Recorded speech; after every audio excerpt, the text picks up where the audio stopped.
네, 안녕하세요. 프리미어 스탁입니다. 오늘은 주식 기초교육 5번째로 볼린저 밴드에 대해서 알아보는 시간을 갖도록 하겠습니다. 먼저 볼린저 밴드의 개념과 구성에 대해서 간단하게 보겠습니다. 네, 볼린저 밴드는 1980년대 초반 미국에서 개발된 지표입니다. 존 볼린저라고 하는 미국의 투자 전문가가 만들었기 때문에 볼린저 밴드라고 하는 이름을 가지게 되었습니다. 볼린저 밴드는 이동평균선을 활용해서 나온 지표다라고 생각을 하시면 됩니다. 대부분의 주식 보조 지표들이 이동평균선에서 파생되어 나온 지표들입니다. 볼린저 밴드도 그 중에 하나입니다. 볼린저 밴드는 이동평균선의 단점을 보완한 지표다라고 할 수 있습니다. 이동평균선은 주가의 종가만을 계산해서 만든 지표입니다. 그런데 주가에는 종가만 존재하는 것이 아니고 주가의 고가, 저가, 시가 등 변동성이 있습니다. 그리고 거래량도 있습니다. 예를 들어서 똑같이 A라는 종목, B라는 종목 두 종목이 10%를 당일날 상승을 했다라고 하더라도 어느 종목의 거래량, 그러니까 수급이 더 들어왔냐에 따라서 그 종목을 분석하는 기준 자체가 달라집니다. 그래서 볼린저 밴드는 이런 이동평균선의 단점을 보완해서 주가와 거래량 그리고 가격 변동성까지 활용해서 만들어진 지표다라고 할 수가 있습니다.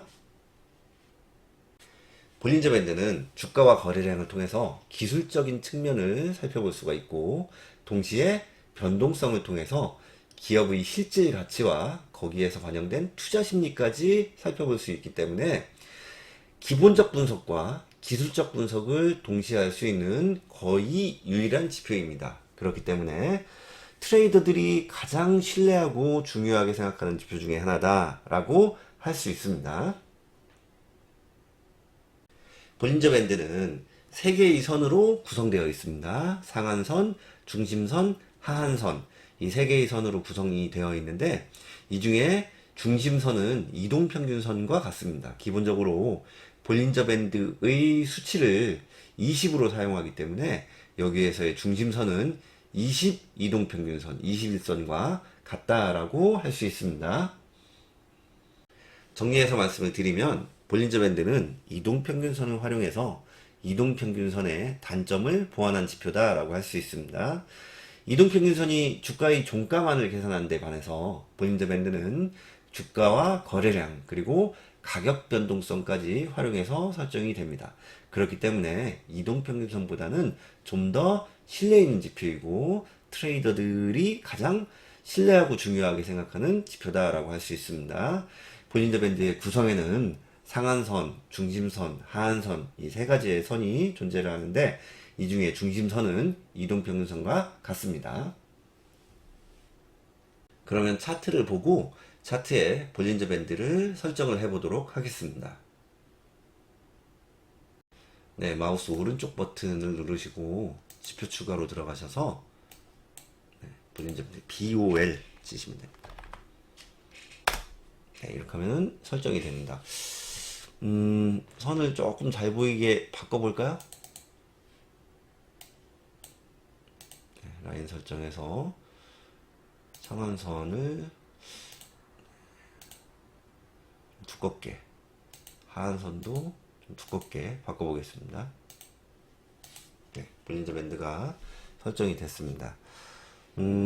가운데에 중심선이 있는데 이 중심선은 이동평균선과 같습니다. 볼린저 밴드의 기본 수치가 20이기 때문에 이 중심선은 20 이동평균선과 같다라고 할 수가 있습니다.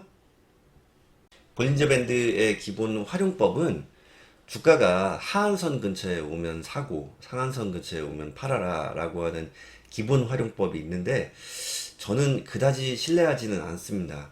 안 맞는 경우도 많이 있습니다. 지금 보시고 있는 차트는 삼성전자 차트인데요. 제가 조금 전에 말씀드린 기본적인 매매 기법에 대해서 보면 하한선 근처에 오면 사고 상한선 근처에서 팔고 다시 하한선 근처에서 사고 상한선 근처에서 팔고 이렇게 이제 사고 팔고를 반복해라 라고 하는 것인데 보시면 주가가 하락을 할 경우에는 하한선 근처에서 사도 상한선 근처에서 팔 수가 없습니다. 그렇기 때문에 이 매매 기법, 그러니까 일반적으로 널리 알려져 있는 볼린저 밴드의 매매 기법은 안 통하는 경우도 많이 있습니다. 특히 하락장이 오면 전혀 통하지가 않습니다. 그래서 저는 이거보다는 다른 방식으로 볼린저 밴드를 활용하는 것을 좋아합니다. 볼린저 밴드는 상한선, 중심선, 하한선 이 세 개의 선으로 구성되어 있는데 저는 기본적으로 중심선과 하한선은 잘 사용하지 않습니다. 주로 상한선을 사용을 하는데요. 그 상한선을 가지고 주가의 추세를 판단을 하고, 그리고 그 상한선을 저항선으로 삼아서 주가가 그 상한선을 돌파하는 시점을 중요하게 생각하고 있습니다. 조금 쉽게 설명을 드리면 볼린저 밴드는 상한선, 중심선, 하한선 이 세 개의 선으로 구성이 되어 있는데 밴드입니다. 밴드. 그렇기 때문에 주가가 이 밴드 안에 위치해 있냐, 아니면 밴드의 상한선을 상향 돌파해서 있냐, 밴드의 하한선을 이탈해서 있냐, 이 세 가지 경우로 구분을 할 수가 있습니다. 주가가 볼린저 밴드 상한선을 상향 돌파해서 이 상한선 위에 있는 경우에는 학생으로 따지면은 우등생이라고 할 수 있습니다. 한 반에 30명이 있다라고 가정을 하고 그 30명의 학생들이 시험을 쳤다라고 하면 분명 그 중에는 그 반의 평균을 끌어올리는 우등생들이 있습니다.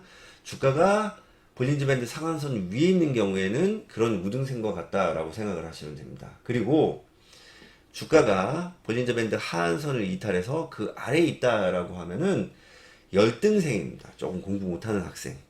그리고 주가가 볼린저 밴드의 범위 안에 들어있는 경우에는 평범한 학생이다 라고 생각을 하시면 됩니다.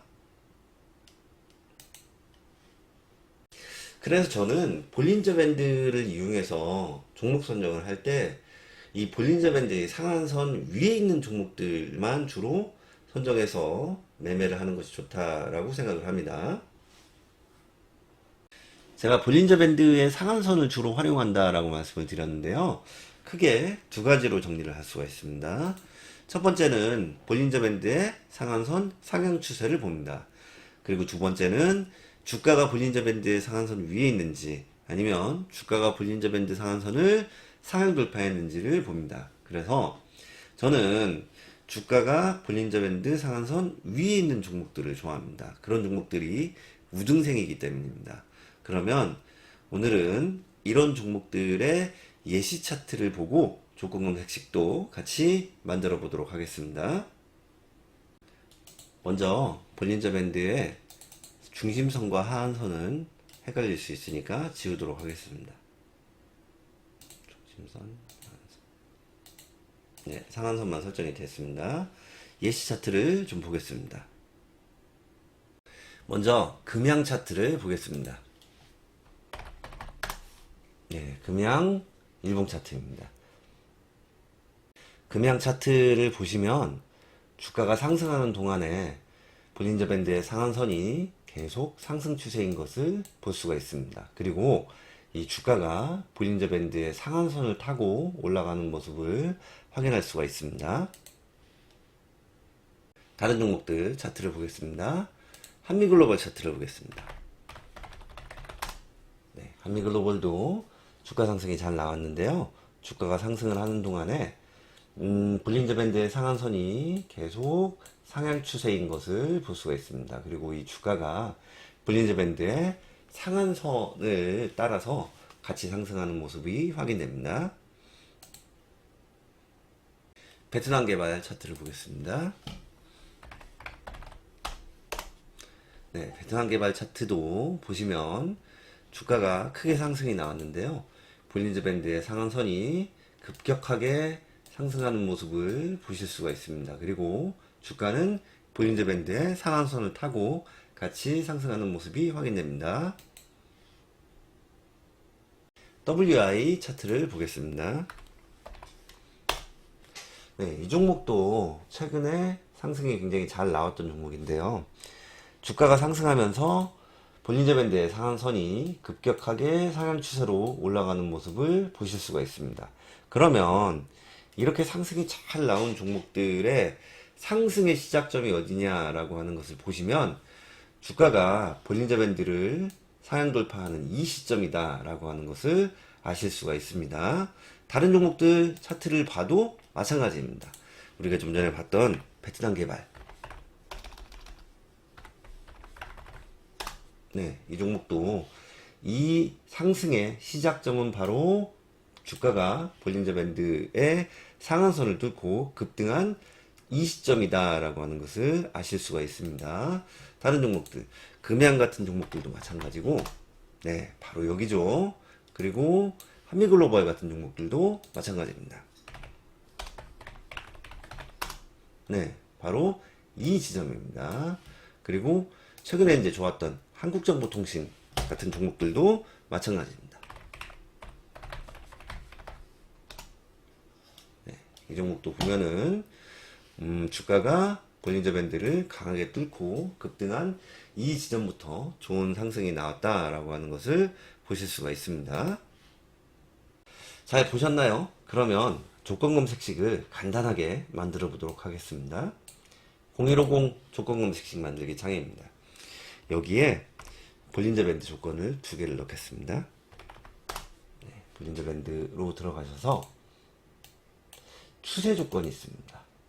추세 상한선 일봉 연속 상승 조건을 넣겠습니다. 그리고 가격 기준선 돌파 조건이 있습니다. 네, 종가가 상한선 상향 돌파 조건이 있습니다. 이 조건도 넣겠습니다. 그래서 이 두 개의 조건을 넣고 사용을 해보시면은 볼린저 밴드가 상향 추세이면서 그 볼린저 밴드를 상향 돌파한 그런 종목들을 포착하실 수가 있습니다. 잘 이해하셨나요? 오늘은 볼린저 밴드의 기본 개념과 구성에 대해서 알아보고 예시 차트를 본 후에 조건 검색식을 간단하게 만들어 봤습니다. 다음 시간에는 이 내용에 대해서 조금 더 구체적이고 깊이 있게 다뤄보도록 하겠습니다. 오늘은 여기까지 하겠습니다. 모두 성투하시기 바랍니다. 감사합니다.